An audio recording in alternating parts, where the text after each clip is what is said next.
Señoras, señores, a nombre de la Fundación Iuris Tantum, de la Revista Boliviana de Derecho y de la Asociación de Personas Afectadas por Resoluciones Judiciales o Administrativas, APARJA, sean bienvenidos a una nueva edición de este programa jurídico educativo Verdad y Justicia, la realidad social desde la perspectiva del derecho.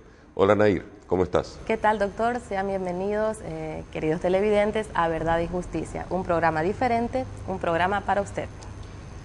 Es importante en el tema del proceso entender que este está integrado por una secuencia de actos y esos actos están sometidos al plazo, al tiempo.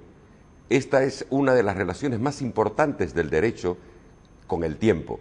Por eso hemos decidido tocar el tema de hoy en cuanto a los plazos procesales. Y para ello, nadie mejor que Nair Coimbra para introducirnos en el tema.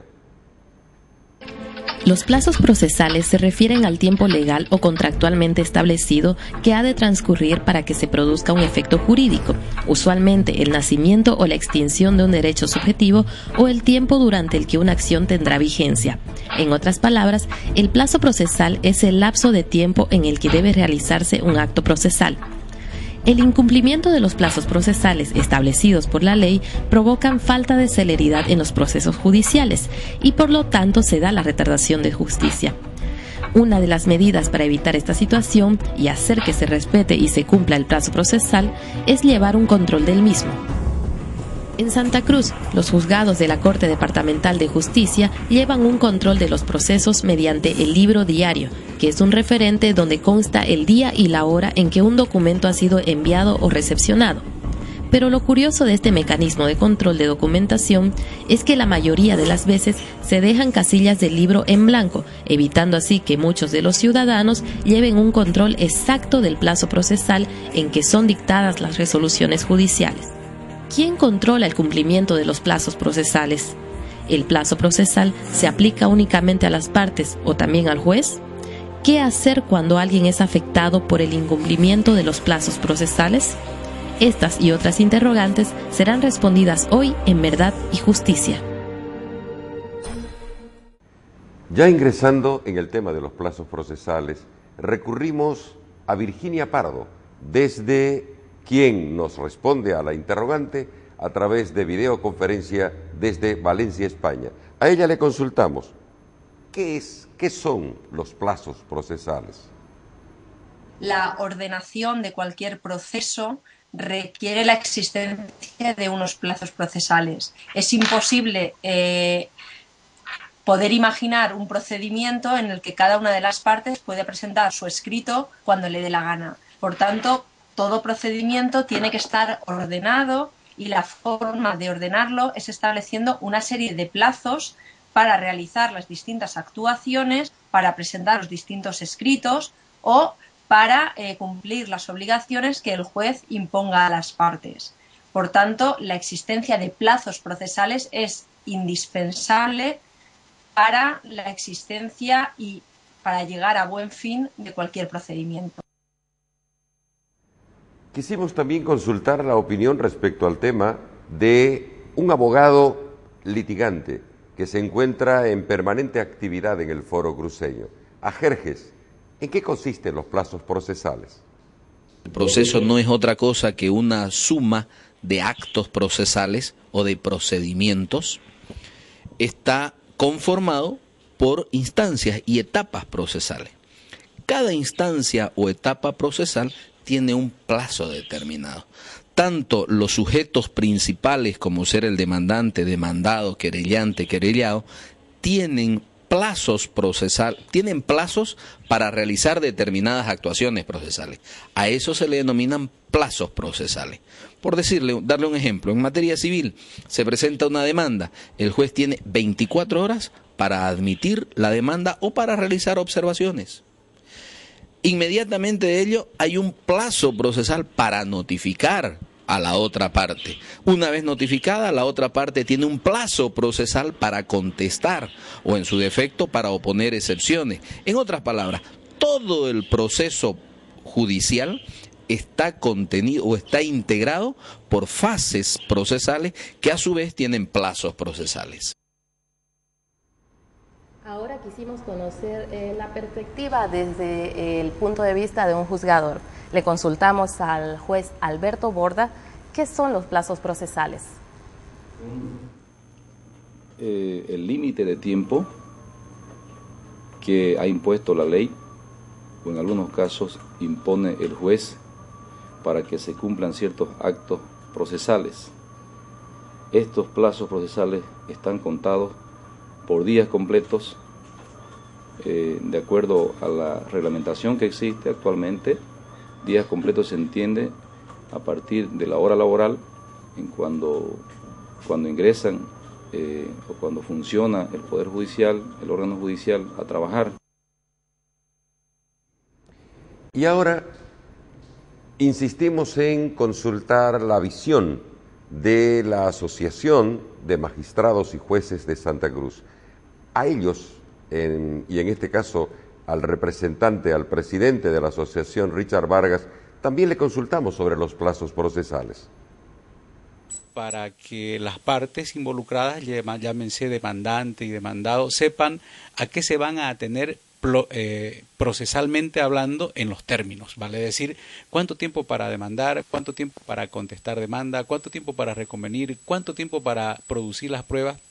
Igual, para el juez rige un plazo procesal o distintos plazos procesales, en fin, para resolver autos, dependiendo del auto, si 3 días, 5 días, y para dictar sentencia, también dependiendo del tipo de proceso, hay sentencias de plazos procesales que deben ser cumplidos por el juez y que deben estar controlados por el mismo juez en cumplimiento de la norma y también obviamente por las partes involucradas en el proceso.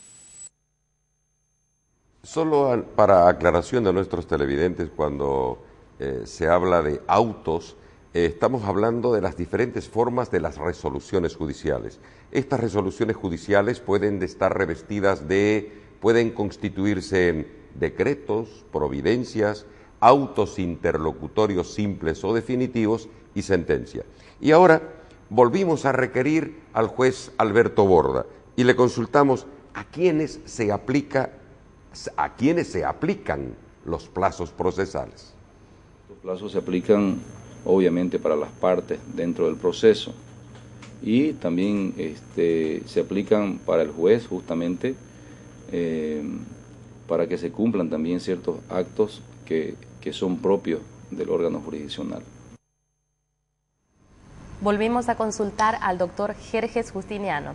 A él le preguntamos, ¿los plazos procesales solamente se aplican a las partes o también al órgano jurisdiccional?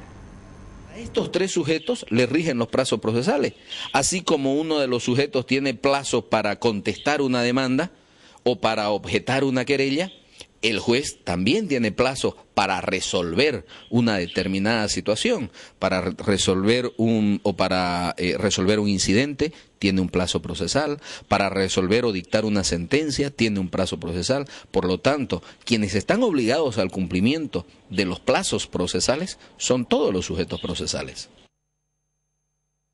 Estamos analizando el tema desde diferentes perspectivas.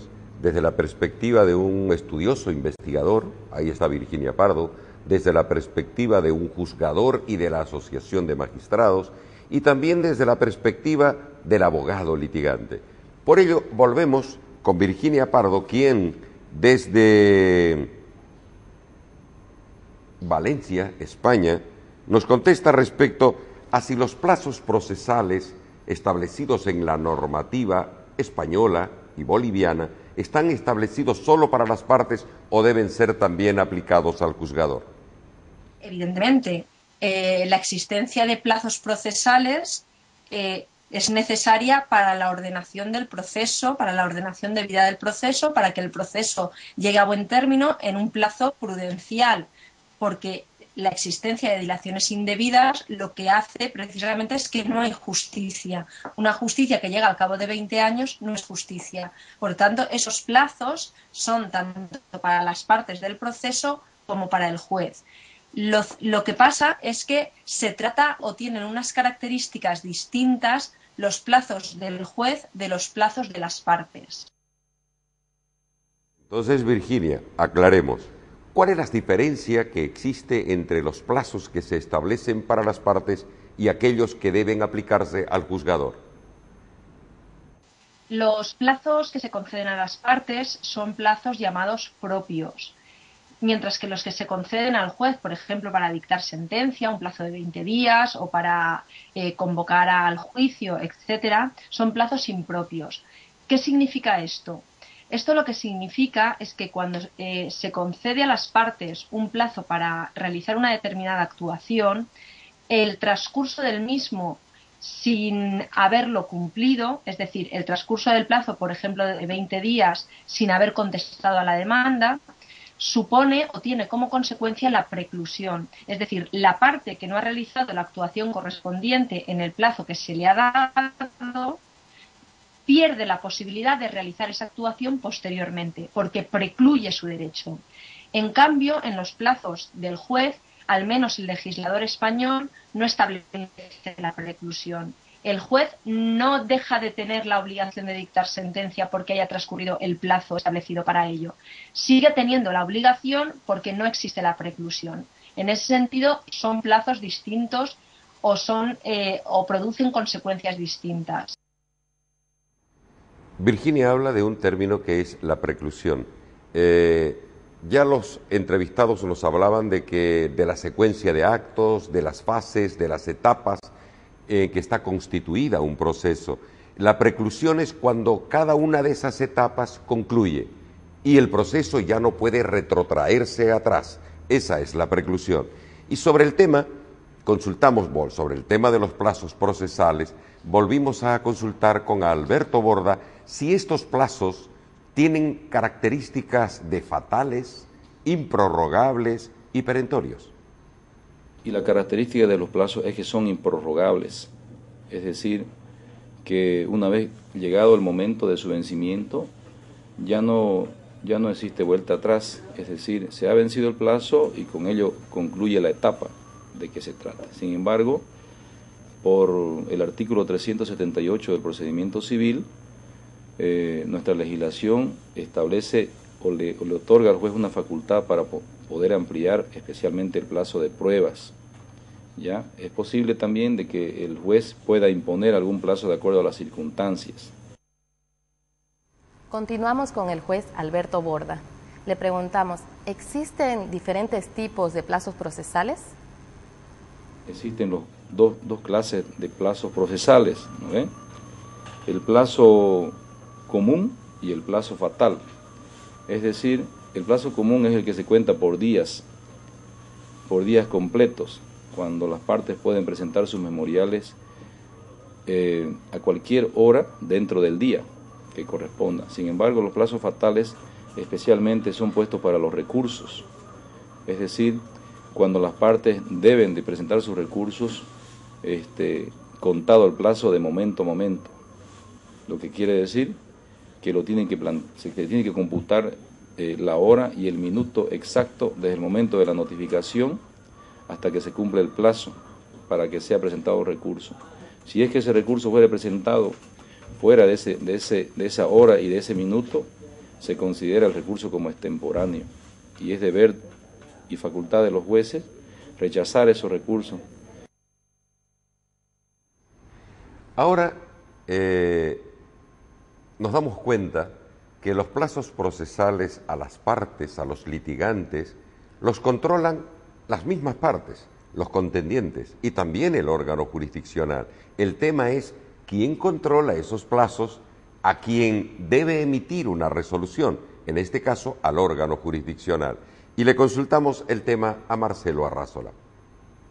Bueno, es importante inicialmente establecer de que los plazos procesales se constituyen en una garantía precisamente de las partes para tener certidumbre qué tiempo puede durar su proceso y en qué tiempo tiene que salir cualquier diligencia.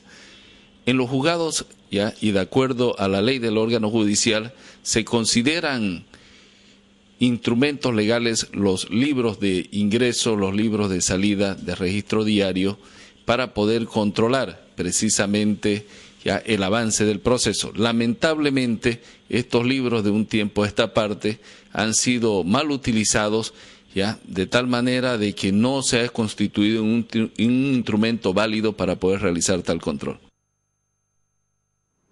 Jerjes, ¿cómo es que se controlan los plazos procesales o cómo se los puede controlar a los jueces? En un Estado de Derecho, o en el Estado ideal de Derecho, si se pudiera decir, debería ser únicamente el juez el que se controle, porque de acuerdo con el Código de Procedimiento Civil, aplicable por analogía a todos los procedimientos, es el juez el que debe velar que el proceso se desarrolle sin vicios de nulidad. Por lo tanto, en primera y última instancia debería ser el juez el que precautele eso. Pero bueno, eso es en el Estado ideal de Derecho. Ahora, cuando ello no sucede, las partes pueden también, tienen la posibilidad y la facultad inclusive de poder velar por el cumplimiento de los plazos. De tal manera que existen algunas actuaciones en las cuales si el juez es el que no cumple con los plazos procesales, pierde su competencia. La ley establece una sanción inclusive para el juez que no cumple los plazos procesales. Seguiremos desarrollando más sobre el tema de plazos procesales luego del corte comercial. Siga en compañía de Verdad y Justicia.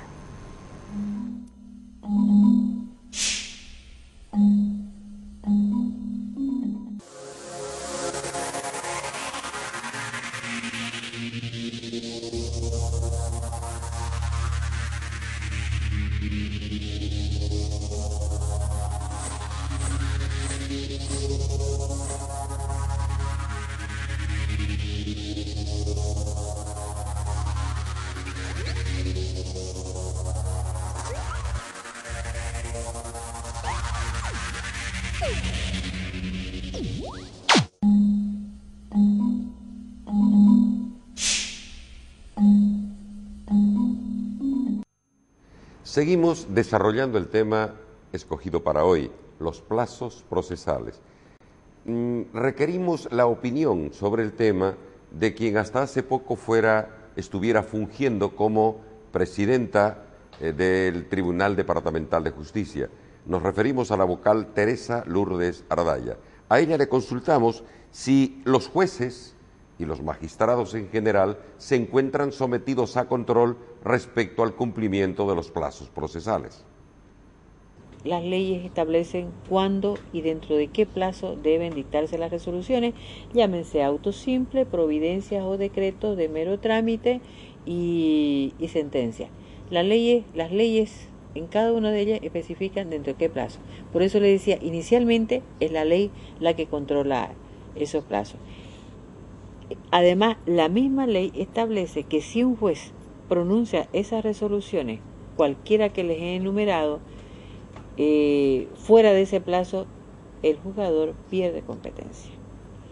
Y la competencia es un demérito, la pérdida de competencia es un demérito para el juez, porque ingresa dentro del escalafón en puntualización negativa en contra de ese juzgador por no haber dictado las resoluciones dentro del plazo. Además de eso, es una falta disciplinaria. Y ahora, nada mejor que un juzgador para que nos absuelva la consulta cuáles son los mecanismos y si deben controlarse a los jueces para que dicten sus resoluciones en los plazos establecidos por la ley. Los plazos procesales están controlados primero por el Código. El Código establece cuáles deben ser esos plazos, especialmente los plazos legales, ¿verdad?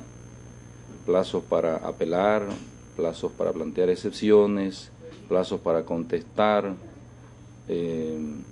plazos para presentar recursos de reposición, para dictar las propias resoluciones que dicta el juez.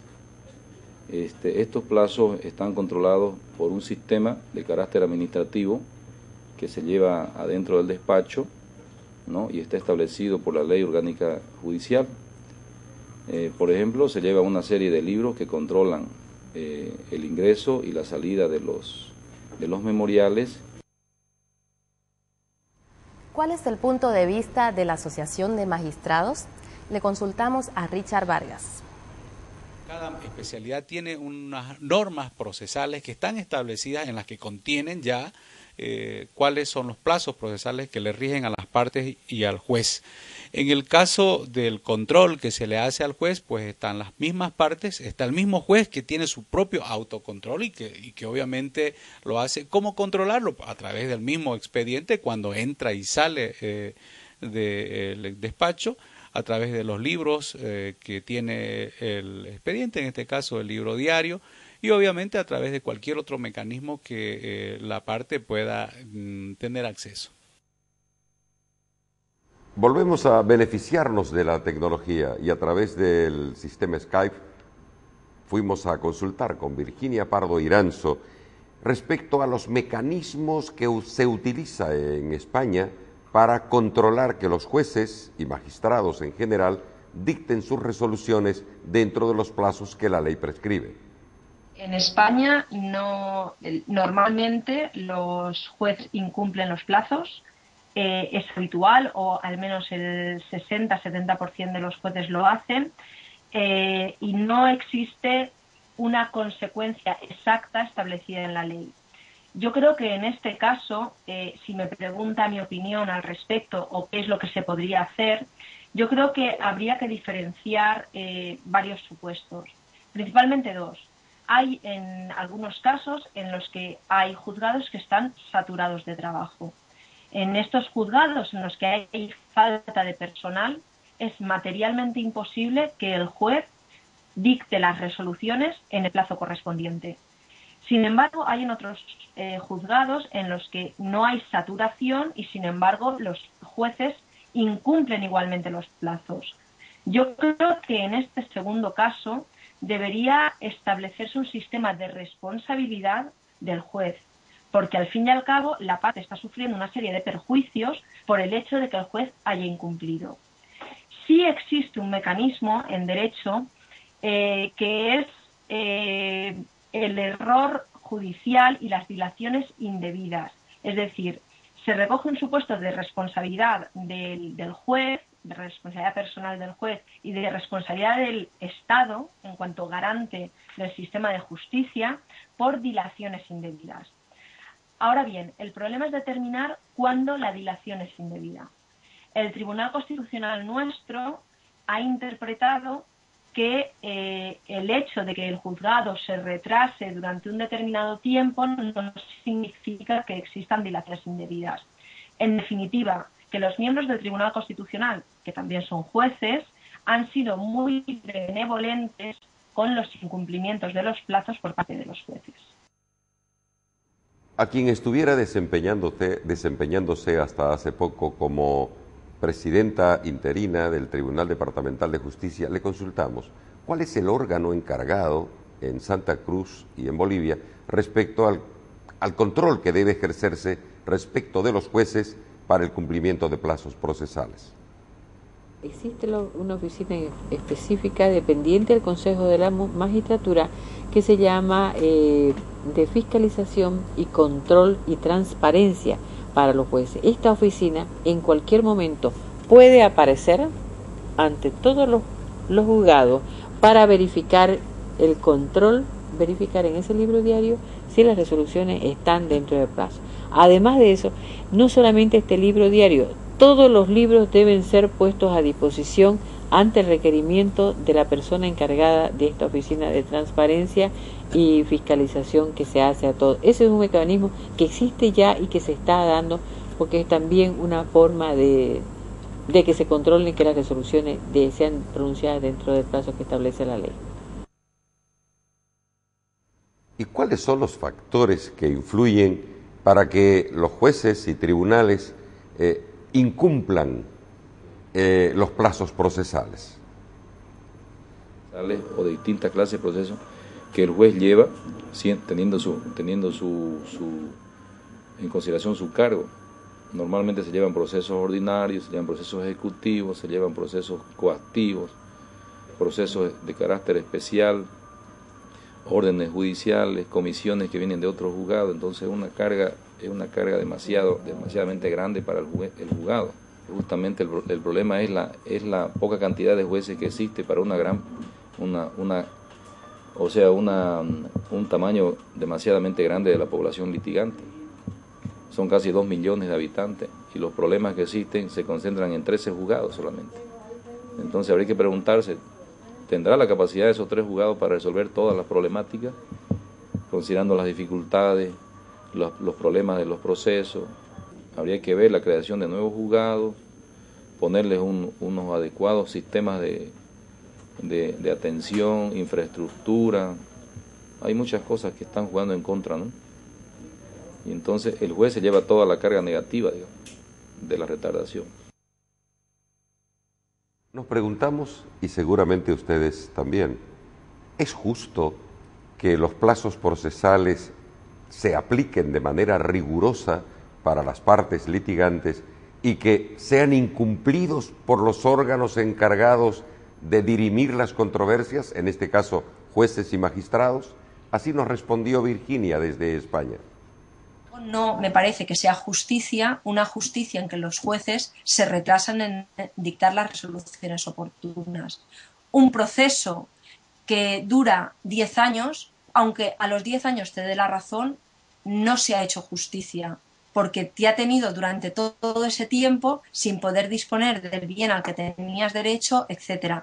Es decir, que yo sí que creo que debería buscarse un mecanismo de responsabilidad cuando los jueces incumplen lo que es su función, que es la función jurisdiccional dentro del plazo establecido por la ley. Si la culpa es porque no hay medios suficientes, pues el gobierno deberá articular más plazas de jueces o lo que sea. Pero desde luego creo que los jueces tienen la obligación, como tenemos todos en nuestra profesión, de cumplir los plazos procesales. Y en caso de no cumplirlos, debería exigirse responsabilidad personal por los daños y perjuicios que haya podido causar el retraso a las partes. Ahora queremos saber quiénes son los afectados cuando no se cumplen los plazos procesales y se da la retardación de justicia. Le consultamos al abogado Jerjes Justiniano. No solamente los sujetos procesales son víctimas del sistema procesal lento. Además, los abogados somos víctimas de este sistema procesal. No se olvide usted que nosotros vivimos de nuestros honorarios y pactamos nuestros honorarios en función de los avances procesales. Y si no avanzamos los procesos, nos quedamos sin cobrar. Imagínese usted a cuántos puede afectar no solamente directa, sino indirectamente. Yo lo digo vulgarmente de una forma. Nuestro sistema judicial anda montado encima de una peta que además es coja y tuerta.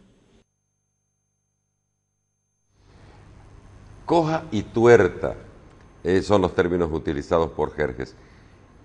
Hemos visto en nuestra nota introductoria, y somos conscientes todos, que el mecanismo del libro diario para controlar que los jueces dicten sus resoluciones dentro de ley, de los plazos de ley, no funciona, porque se dejan espacios en blanco y esos espacios se llenan cuando la resolución sale y se le pone fecha anterior. Eso le hicimos ver al único representante cruceño en el Tribunal Supremo de Justicia. Buscamos la opinión del doctor Jorge Bombo Ries Méndez. Tengo conciencia de ello. He sido abogado también litigante, ¿no? De abogado litigante he llevado a la universidad enseñanzas precisamente sobre todos estos aspectos. El Consejo de la Magistratura, en labor permanente, debe hacer un seguimiento a esto, ¿no? Apenas hay una denuncia en el Consejo de la Magistratura, ¿no? Ahora hay jueces disciplinarios, hay personal disciplinario, ¿no? Deben constatar inmediatamente, en el libro tal, existe tal cosa, seguramente están esperando que ahí ingrese una situación, una sentencia, un decreto que va a estar fuera de fecha. con la denuncia inmediata ese libro tiene que ser intervenido y los funcionarios también sometidos a una explicación de cuáles son esos vacíos. Ahora que sabemos que hay casillas en blanco en los libros diarios, le consultamos al doctor Alberto Borda. Pese a esta situación, ¿cree que es un buen mecanismo de control? Pronto nosotros tenemos ese sistema de control de carácter manual a través de libros, ¿no es verdad? El libro el libro diario, el libro de ingresos y memoriales, el libro para controlar el plazo para las resoluciones.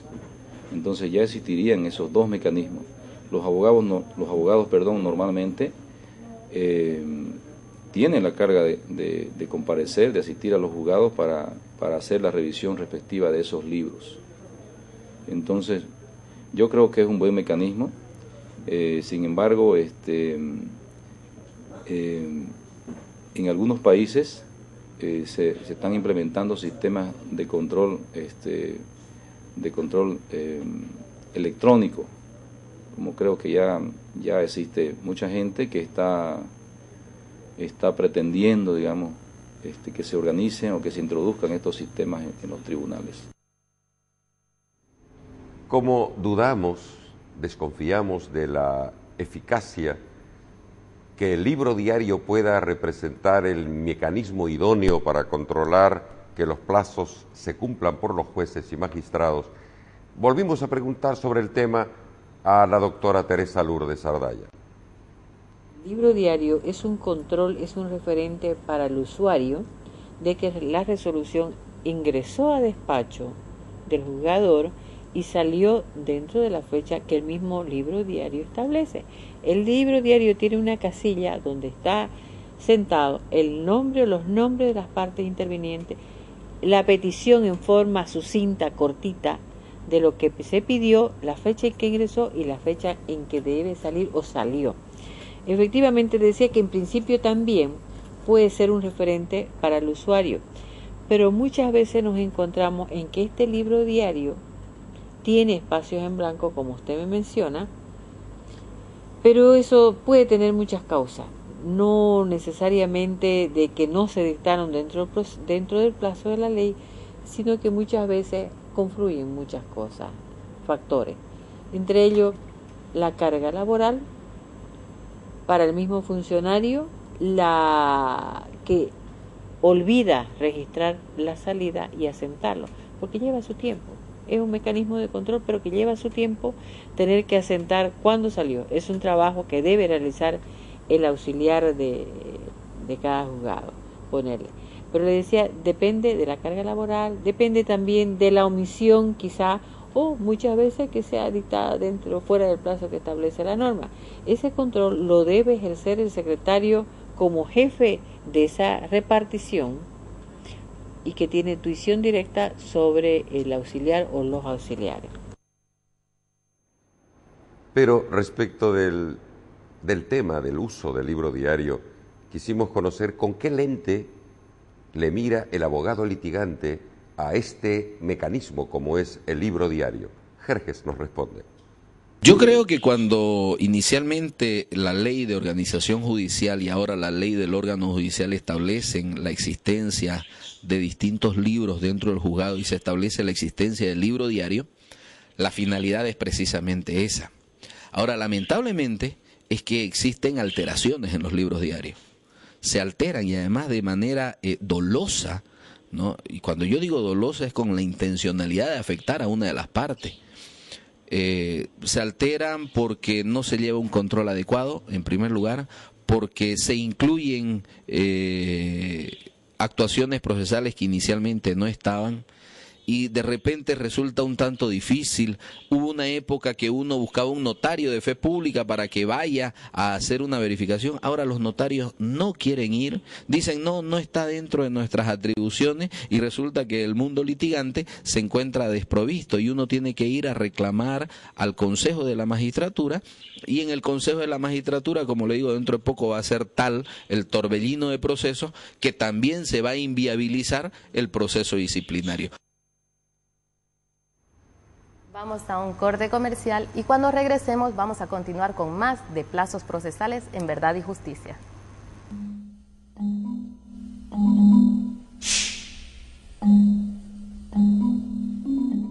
En mayo, Corimexo, con precios especiales. Sillón reclinable, $249 o 12 cuotas de $21 por mes. Juego de living, $999 o 12 cuotas de $84 por mes. Sin interés, con su tarjeta de crédito.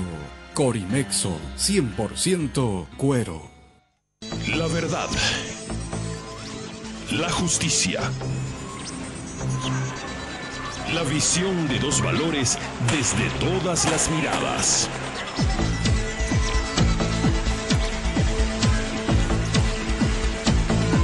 Nuestra percepción de lo que es justo nos induce a interpretar la verdad. La verdad es el fundamento de la justicia. Lunes a las 22 horas, sábado a las 13 horas. Verdad y Justicia, un programa diferente, un programa para usted, solo por Televisión Universitaria.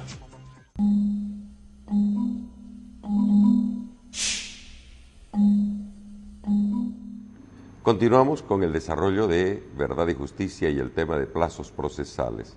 Ahora buscamos la opinión, requerimos que nos absuelva la consulta la representante del Consejo de la Magistratura en Santa Cruz, que es el órgano disciplinario y administrativo del Poder Judicial. La doctora Roxana Orellana, así nos contestó.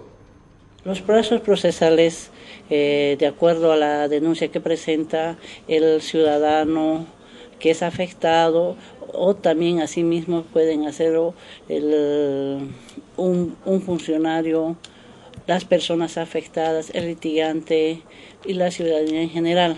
Ellos pueden, a través de que tenemos la unidad de transparencia, hacer su denuncia correspondiente para poder procesar, digamos, la denuncia, y se recaba toda la información a través de esta unidad, el cual pasa a la unidad. Si es un trámite administrativo, pasa a los sumariantes para que ellos lleven la investigación y inicien el proceso de investigación a los funcionarios administrativos. En la parte disciplinaria de los jurisdiccionales son a los vocales, jueces, y la parte de apoyo jurisdiccional, sean secretarios, oficiales de diligencia, los cuales también están contemplados dentro de estas faltas.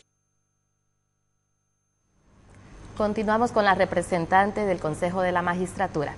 A ella le volvimos a consultar qué acciones toma el Consejo de la Magistratura frente al incumplimiento de los plazos procesales.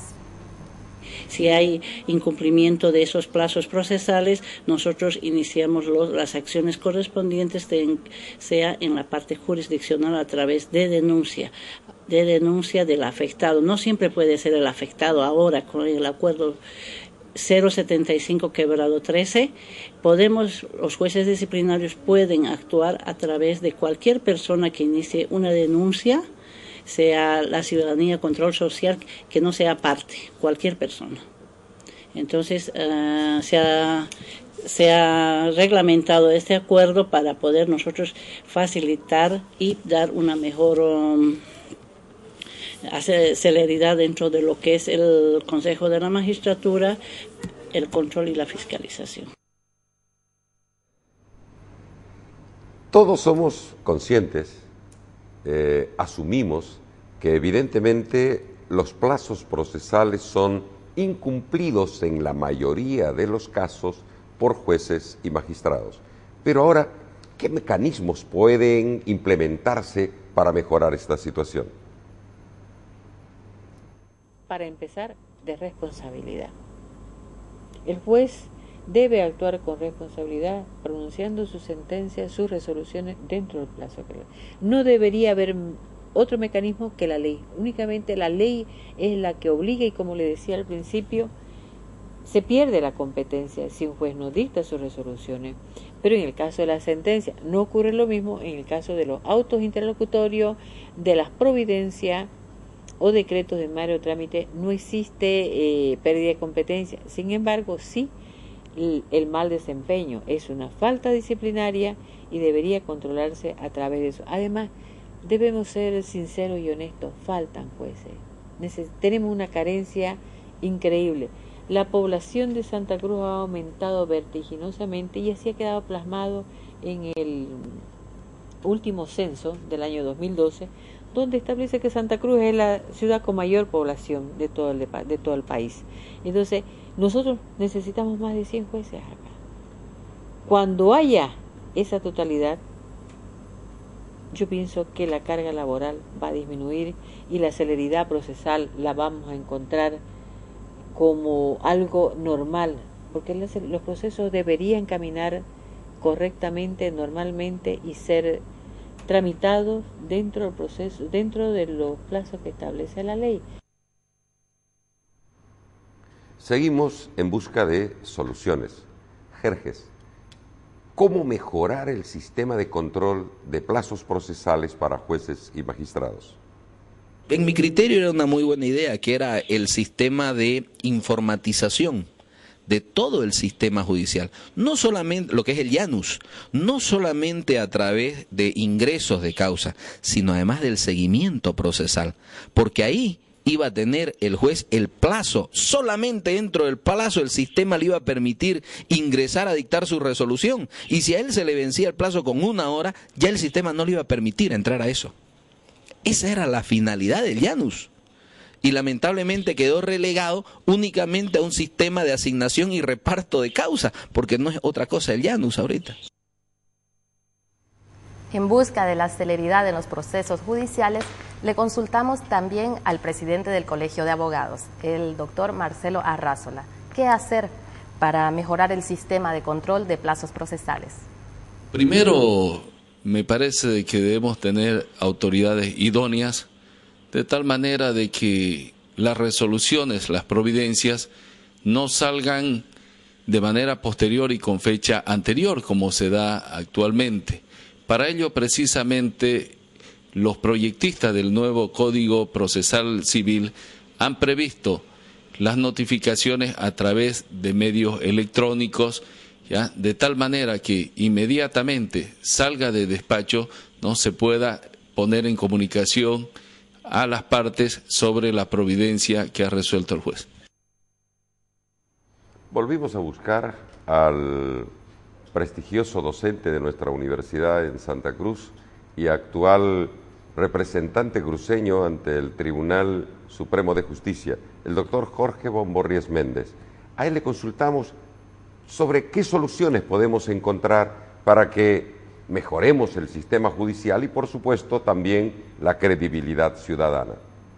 Todo queremos llevarlo al sistema computarizado, ¿no? Pero ese sistema computarizado tiene que darnos la seguridad de que mañana entre un punto y el otro no vaya a aparecer ¿no? O se ponga un membrete cualquiera para después sustituirlo por otro, ¿no?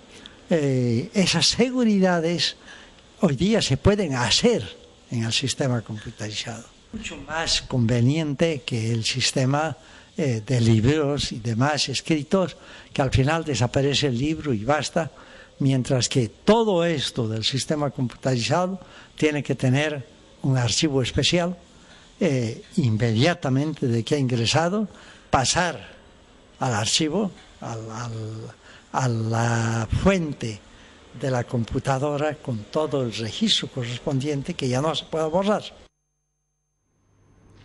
Ahora le consultamos la visión que tiene la Asociación de Magistrados de Santa Cruz respecto a los caminos de solución para provocar mayor celeridad procesal y permitir un mejor y más eficiente control de los plazos procesales a jueces y magistrados.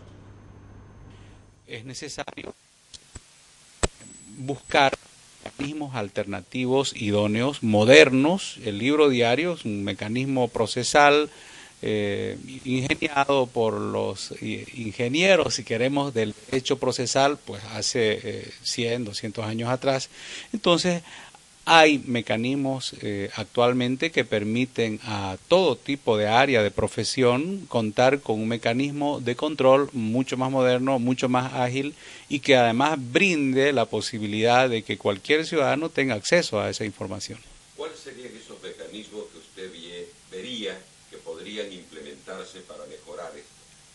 Bueno, la informática es un mecanismo que está al alcance en este momento de cualquier ciudadano de nuestra ciudad. Vemos que las personas tienen una computadora en su casa, una computadora portátil, tienen un teléfono que tiene acceso al internet, y a través de estos mecanismos tienen acceso a la información de la materia, de la ciencia, de la especialidad que quieran. Entonces, ¿por qué no contar con un mecanismo de acceso a la justicia a través de este sistema?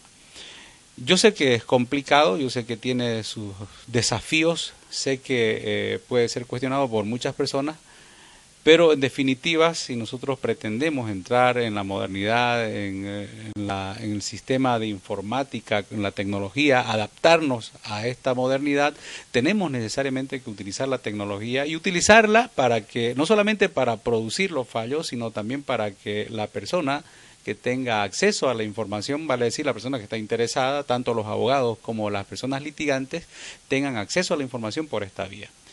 Yo creo que a través de esta forma, no solamente que vamos a agilizar los plazos procesales, vamos a evitar que la gente esté subiendo a ese palacio todos los días en grandes cantidades, y va a tener la información desde su casa, va a tener la información desde su oficina, y las 24 horas del día. Pero además, el sistema de notificación también se la puede hacer por esta vía. Obviamente que para que esto ocurra, tal vez se tendrán que hacer algunas adaptaciones a las normas procesales. Pareciera que esa es una vía interesante de solución, la utilización del sistema informático, y que eso permita no solo mayor celeridad, no solo mayor control de los plazos procesales a jueces y magistrados, sino también mayores ventajas y comodidades para el litigante, como lo decía Richard. Ahora le consultamos a Marcelo Arrazola. ¿Qué piensa el Colegio de Abogados respecto a esta informativización de las comunicaciones judiciales? Totalmente de acuerdo, de tal manera que no estaríamos dependiendo de la voluntad de algunas personas o de la mala o la inconducta de algunas personas. Considero de que el sistema judicial debe transparentarse y debe modernizarse, y un medio idóneo precisamente son los medios tecnológicos hoy por hoy para poder sentar las diferentes diligencias judiciales de tal manera que las partes tengan el conocimiento oportuno, ya con los medios de comprobación idónea, y por lo tanto plantear sus recursos que vea pertinente. Hay dos normas en el procedimiento civil, 133 y 135, que obligan a las partes y abogados a presentarse martes y viernes en los estrados judiciales para conocer de lo que está ocurriendo en el proceso del que forma parte. Eso provocaría mayor celeridad. ¿A quién se debe recurrir para que se cumplan estas dos normas? Teresa Lourdes. La ley establece claramente que determinadas resoluciones, existe un elenco de resoluciones que sí deben ser notificadas en Secretaría del Juzgado los días martes y viernes. ¿Quién debe exigir ese cumplimiento? ¿Es el mismo abogado, el usuario, el litigante, que debe exigir, y por lo tanto el secretario de cada juzgado también debe exigir que el oficial de diligencia cumpla con la normativa y notifique a los sujetos procesales con las resoluciones que hasta entonces hubiesen salido los días martes y viernes? Es la obligación del funcionario de quedarse en sede judicial para aplicar esas resoluciones, y el litigante está en la obligación de exigir de que se le notifique martes y viernes. Entonces, eso es una manera de ayudar, de coadyuvar para que las resoluciones no se queden estancadas. Siempre soy una convencida de que las resoluciones no tendrían ningún efecto si son pronunciadas dentro del plazo de la ley. Sin embargo, van y se guardan en en el escritorio del oficial de diligencia porque no practica precisamente esto. Lo que la ley ha querido señalar es que se impulse el proceso de que camine notificando los martes y viernes. Hay que exigir el cumplimiento. El juez, como director del proceso, director de cada oficina judicial, debe exigir que su funcionario cumpla con dicha diligencia. Además, está el secretario o actuario del juzgado para que también exija que se practiquen las diligencias los martes y viernes. Marcelo, ¿por qué no se cumplen o a quién debemos recurrir para que los abogados cumplamos con estas normas, artículos 133 y 135 del procedimiento civil? El problema no solamente es el no apersonamiento o apersonamiento, sino el manejo del proceso, cómo se da. Muchas veces usted se apersona el día martes y el día viernes, resulta que su expediente está dentro, en el libro diario no hay no se ha sentado ya ninguna salida, pero después de un mes usted se da cuenta de que salen providencias con fechas anteriores y sentadas en el libro como si hubieran sido ya dictadas con fecha anterior. De tal manera de que este sistema de visita no es un sistema que garantice precisamente una transparencia en el sistema. Yo reitero, considero que más que la obligatoriedad de asistir o no asistir a un palacio que hoy por hoy también se encuentra totalmente colapsado, y en el mundo moderno se habla del teletrabajo, y el teletrabajo trasladado al sistema judicial no es otra cosa que utilizar los medios tecnológicos. Ahora le trasladamos la pregunta al doctor Jerjes Justiniano. Yo creo que la ley, como decíamos, ha establecido mecanismos para que no exista retardación de justicia, y esos artículos que usted ha mencionado son mecanismos no sé si decir idóneos, tal vez ideales para evitar la retardación, porque esas normas dicen que más bien las partes tienen la carga procesal de concurrir determinados días al juzgado para notificarse, pero no solamente termina ahí el artículo, termina diciendo que si las partes no concurrieran, al día siguiente el secretario debe ser el que realice la notificación en tablero y se acabó. Pero como le digo nuevamente, o sea, la norma idealmente está muy buena, ¿no? Y eso es parte de lo que yo denomino particularmente una inflación jurídica. Tenemos muchas leyes y además que son muy buenas, pero que no se cumplen y por lo tanto no sirven para nada. Tal vez el mecanismo sería que exista una especie de concientización dentro de los abogados. Tal vez los mecanismos deberían ser eso, socializar las normas. Y socializar no implica necesariamente cuando se va a dictar una nueva ley, discutamos. No, ¿qué hacemos para que las que existen ahora se cumplan?